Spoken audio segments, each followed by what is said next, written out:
The concept of elasticity of demand is easy to understand if we use a little bit of math. If this is the demand curve, we know that if we increase the price, then the quantity demanded will decrease. On the other hand, if we look at the revenues, the revenue is the price multiplied by the quantity that we sold. Then we observe something like this. The curve is like this. As we increase the price, we will also increase the revenues up to a certain point where we reach the maximum revenue, and then if we continue to increase the price, then the revenues will fall. From here to here, it's considered inelastic behavior, because when you pull the price, the revenue goes with the price. But from here to here, when you pull the price, the revenue does the opposite. Like a rubber band, it pulls back. So with this in mind, using calculus, we can say that the inelastic behavior is from here to up to a point where the derivative of revenues with respect to Q is equal to 0. Now the derivative of the revenue with respect to Q, which is equal to the marginal revenue, is equal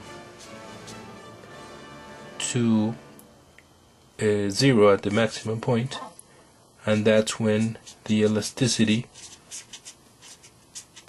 is equal to 1. It's this maximum point, and from here to here it's inelastic, and from here to here it's elastic. If we look at the demand curve, at this point we have elasticity is equal to 1, and then elasticity is less than 1 here, and elasticity is more than 1 on this side, from here to here. For the elastic behavior, that's when the derivative of revenues with respect to Q greater than 0, then we find that the derivative of price with respect to Q times Q plus P more than 0, and we get this equation,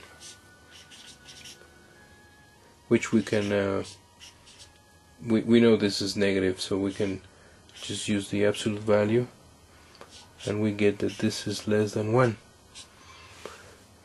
So the formula for elasticity is something like this, but instead of writing this, which is what we get from these formulas, instead of using this, we use the inverse. So we write dq divided by dp. This is what we call elasticity, and in this case this is greater than 1 when we're talking about elastic behavior, and then when it's less than 1, it's inelastic behavior.